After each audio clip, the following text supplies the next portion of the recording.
Hi, everybody. This is Josh Becerra from Agurian.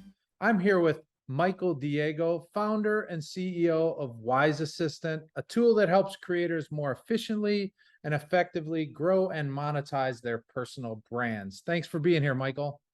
Thanks for having me, Josh. I'm super excited.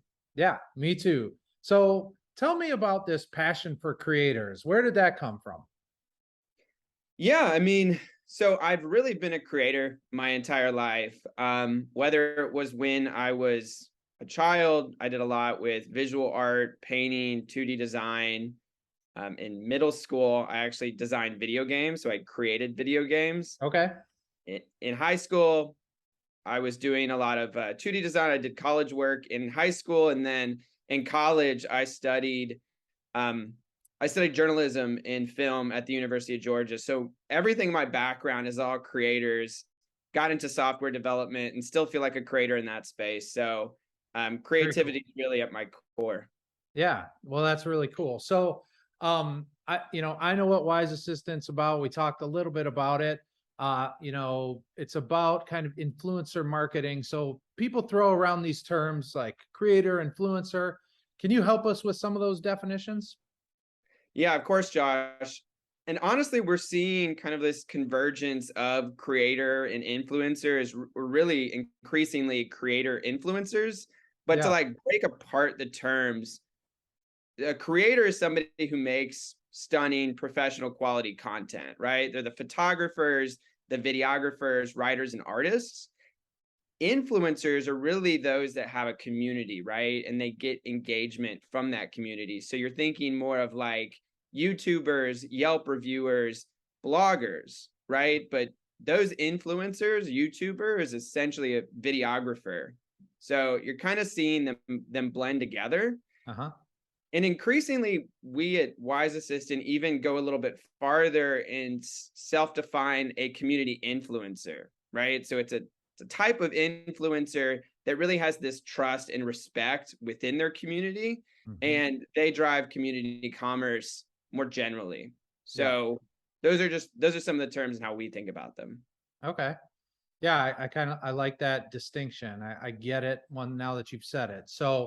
Um, so you've gotten yourself into the influencer space, and of course, in doing that, you've learned a lot about influencer marketing. You understand a lot about like where this is headed.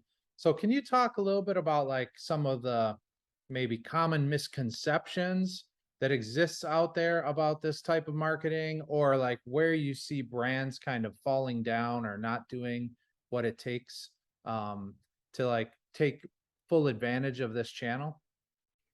Yeah, I think brands and local businesses, when they think about influencer marketing, they think about it from a really transactional perspective. Mhm. And that's not the most effective way to manage influencers or even to think about influencer marketing.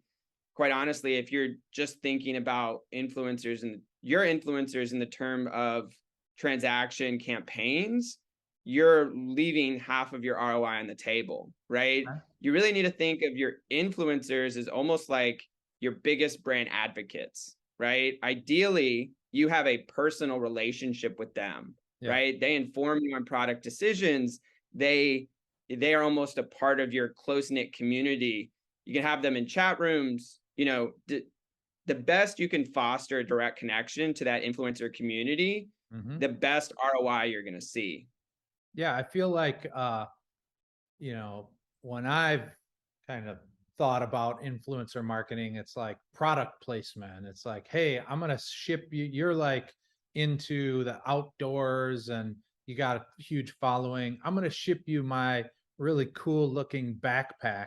And I want you to take some pictures with it out there and share it with your audience. Like, so you're saying that feels overly transactional. Yeah, and there's this broader shift happening in the marketplace. For the last half decade or so, the influencer marketing space has really been hijacked by closed marketplaces and these um these ecosystems that you can't really see behind, where there's a wall between the brand and the influencer. Yeah, And it's really kind of been facilitated almost as a service. Sure. But as like the market has evolved, has it changed, you're seeing software applications that actually assist in the management of influencers at scale. So, developing relationships, nurturing relationships, discovering those relationships with influencers, and then tracking ROI for campaigns. Mhm. That's really where the market's going outside of this, like, we're going to do one campaign and we're going to be done, right? Yeah. Why would you invest, or why would a smart brand or business invest in developing a relationship with an influencer and then abandon that, right? Right. If the campaign is good, if that influencer and their audience are having this conversation about your product or service, you want to build on top of that, right? You don't want to start Right. from scratch every time. Now, there are plus sides of leveraging new influencers, but what we're seeing is that the better you can continue to foster and develop that relationship, the more return you're going to get. Yeah, so like what do you think is like hardest then for brands? Is it like choosing who that if really like, you're going to try to create this long-lasting relationship, man, I feel like choosing the right influencer becomes really hard. Or like what are some of the hardest things you think brands have to deal with and when it comes to influencer marketing? Yeah, I mean, I think one of the biggest things, and one of the things that has been most challenging for us as we've developed these relationships with influencers, is that there are many parts of the process, right? Okay. You want to be able to manage it end to end. So there's discovery, right? That's one element. Discovery happens a lot on social media. So you're finding influencers in Instagram, TikTok, etc. Right? How are you tracking that? Maybe it's a spreadsheet, right? Maybe it's a CRM of some Mhm. sort, right? After that, then you have to communicate with this influencer, right?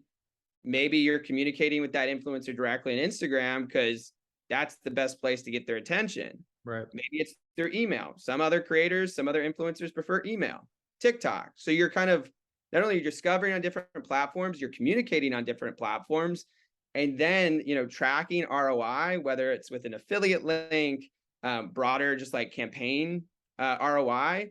I think it's really the fragmentation of the entire kind of influencer management life cycle process, and kind of moving from each piece.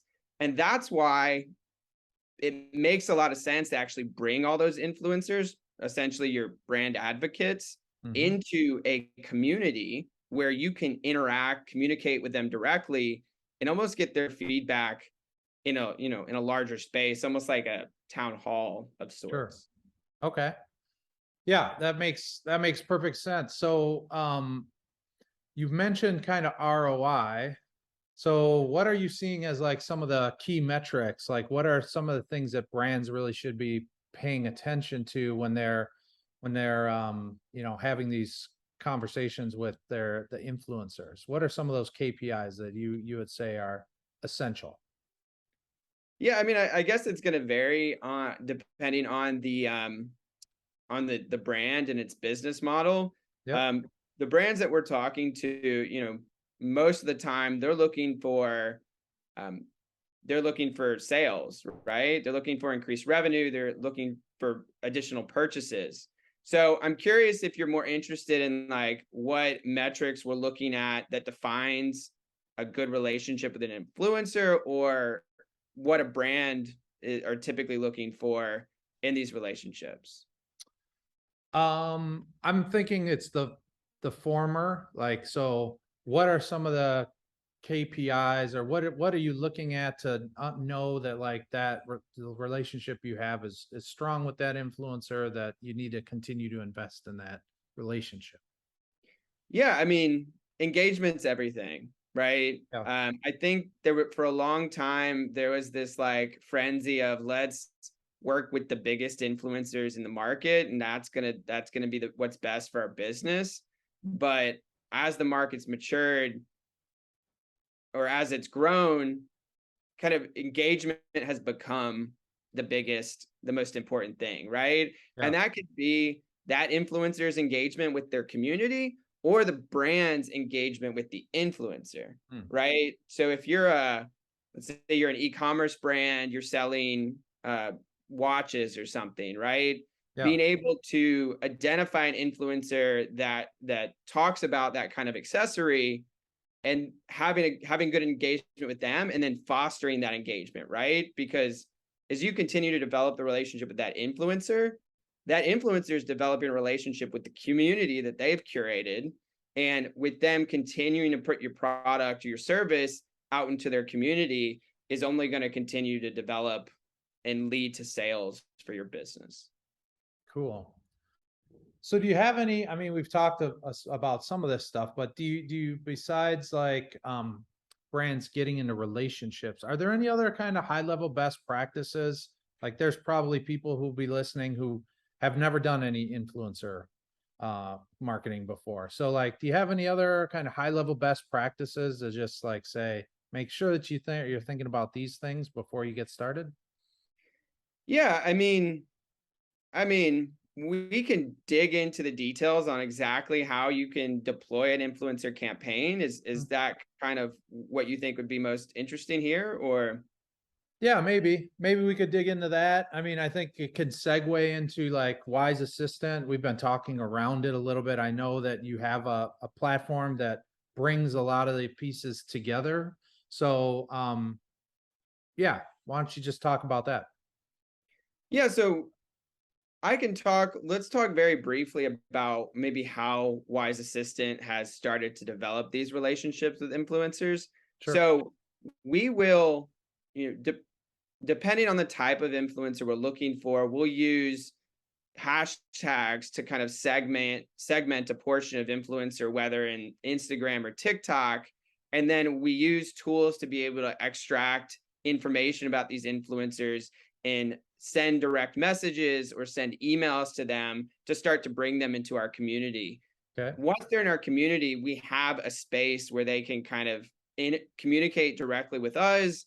We can start to like deepen and develop that relationship, and then we can deploy them for campaigns for ourselves or campaigns for the brands that we work with. So that's been a pretty successful method that we've done. Hmm. Um, we host local events. We, again, talking about engagement and keeping like engagement at the center of everything that we do. Yeah. We host local events. We bring our influencers together. We bring our influencers together with the brands that they're working with. Again, really what we're trying to do is break down the wall Yeah. between the influencers and the brands. Today consumers have gotten really smart, right? They can sniff out an inauthentic recommendation that an influencer makes, right? Yeah, for And sure. so an influencer can't really make an authentic recommendation about a product or service if they don't authentically believe in that product or service, right? So influencers are almost like your most important customers, right? They have the loudest voice, and continuing to develop that direct connection and that authentic relationship with them is going to serve your brand, the best. Yeah. And I think maybe that's a good segue into Wise Assistant, which I believe kind of ties a bit into my background. Okay. Let's hear it. Yeah, so I studied journalism at the University of Georgia. My minor was in film theory. So in that major, you really look at the evolution of the printing press to the radio to TV and to increasingly, web one and social and web two, right? Hmm. So web two is really where interactive digital media kind of emerged, right? Where now I can post about something and then somebody can engage with that.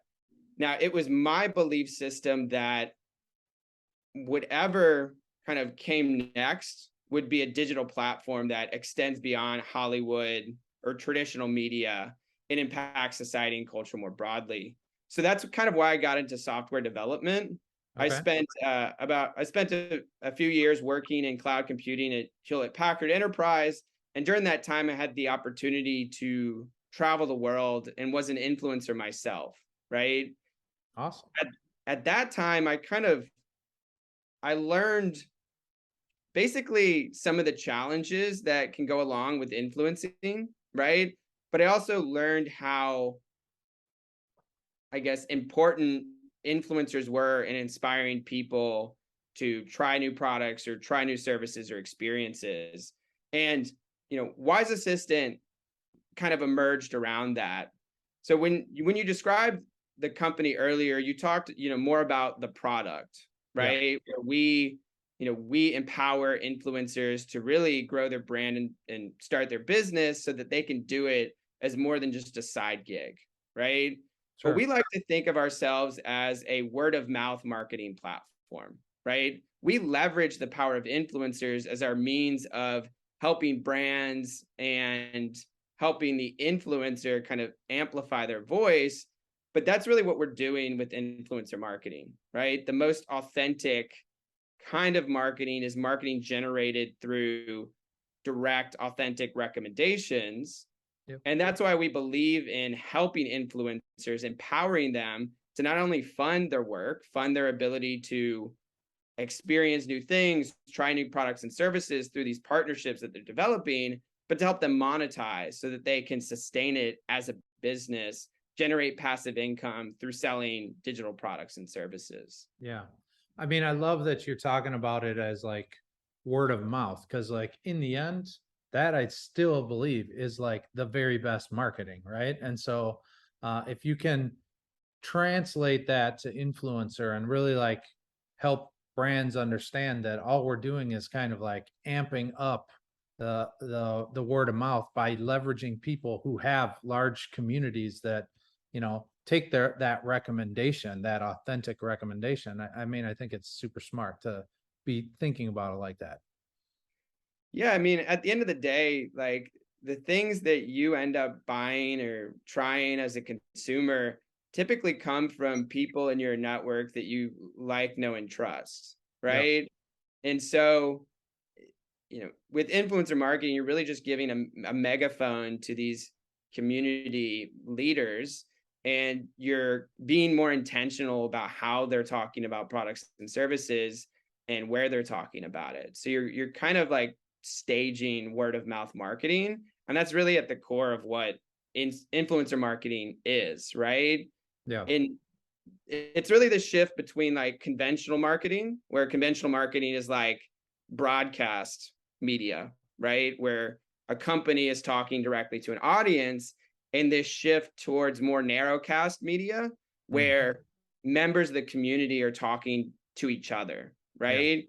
And that's really where the conversion happens. That's where the magic happens. Yeah. And I mean, millennials and Gen Z are increasingly turning to influencers and members of their community for recommendations to make these buying decisions. Cool. So a lot of the audience here is software as a service kind of marketers and companies. So, Wise Assistant, of course, is software. So how are you guys going about kind of growing? What strategies have you started to use as a SaaS company that you found to be most effective? Yeah, I mean, we've tried a little bit of everything, and at the end of the day, influencer marketing was is the largest ROI that we've ever seen, right? Yeah. I Doesn't remember, surprise me that that's your answer. right? I mean, I'm being serious. We've done a bit of SEO. We've run ads. Yeah. But at the end of the day, when you really kind of hone in on an influencer whose community could get a lot of value from your product, and they talk about your product or your service in a way that resonates, like that's when we see kind of spikes in our growth and in our kind of trajectory. So Yeah. we've experimented with a little bit of everything though, and I'm not saying that your entire kind of marketing stack should be 100% marketing. I mean, I'm a big proponent for diversification, but I do think that specifically what's going to resonate with this generation is going to be that kind of like that direct recommendation by people that the audiences have almost become a part of their life, and you really get that through influencer channel marketing. Cool. Well, I love that you're drinking your own Kool-Aid, like, and that it's working. I think that's awesome, and I feel like it's, there's a lot of people who shy away from it because they just don't get it or don't understand it. So it sounds like, you've learned that, it can work for not only Wise Assistant, but a lot of other brands and companies as well. So that's super cool. Um, Talking about learning, we're getting close here to time, and one of the things that I love to ask every one of my guests, of course, is, what are you learning right now? Like, who are you listening to? What books are you reading? Podcasts? Any thought leaders out there? Um, Anything that you can share with the audience? Yeah, I mean, I guess I would highlight two people, or one book and then one person. Okay. Um, so back when I was doing the travel influencing gig, I read a book called The Experience Economy by Joseph Pine, and Okay. in the book he talks about the evolution of economic value from commodities to goods and services out into experiences and transformation. And it kind of set my focus on what became Wise Assistant, right? So I really would encourage that book for any business owner. I think it's how they talk about the value of experiences, Mhm. um, and therefore relationships that develop through them, I think is really powerful. As it relates to more directly to influencer marketing and more directly to word of mouth marketing, there's this guy, Ted Wright, who has this company called Fizz. And there's a book called Fizz. It's Harness the Power of Word of Mouth Marketing to Grow Your Business, something like that. Yeah. But it's really like the manual for word of mouth marketing, right? He talks about how you turn your most engaged customers into advocates. And I believe literally the first chapter of the book is like it's like influencers and why you need them. Um, which he gets into this idea that that word influencer has really become very loaded because people tie influencers just to social media influencers Right. and less like community influencers. So I think he does a good job about like separating the two and really highlighting like whether you like it or not, you're already working with influencers. And he does a really good job about separating the two. So I like Cool. to stay up to date with Ted.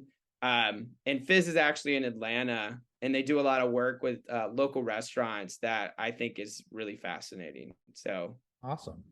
Well, that's outstanding. I love that you're talking about, kind of the the book talks about experiences and relationships and how, like, that is where, the most value can actually be derived. And I'm a huge proponent of that. I mean, we talk all the time about how, while digital marketing, like, Agurian is definitely focused on data, and there's a lot of tools to help us understand that data and derive insights and all of these things. But at the end of the day, like, when we're showing up to meetings, we're meeting with people, they're our clients, and we have to have relationships with them, and they have to kind of have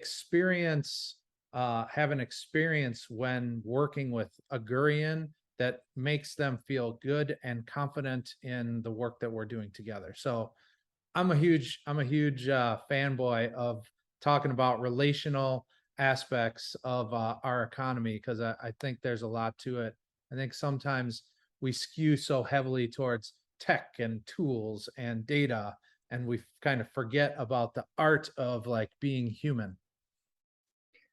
yeah, no, I mean, relationships are everything. When you boil and remove everything else, like relationships are what move the world forward, what move everything forward. It's, two or three smart people that turn into a company, and a company is just a group of people that change the world. Yeah, And so, you know, and that I think that bleeds into everything, yeah, right? I mean, we talked a lot about influencer marketing, but way to think about influencer marketing is about relationships at scale, right. generated by conversations, directly, indirectly, through a variety of different mediums. And as technology is maturing, there's a lot of more tools to kind of foster and create this.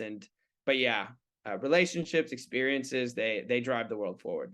I love it. That's how we need to end. Relationships and experiences drive the world forward. So, Perfect. yeah. So I really want to thank you, Michael. This has been a great episode of How I Work. And we'll just say goodbye for today. Thank you so much for having me, and look forward to the next one.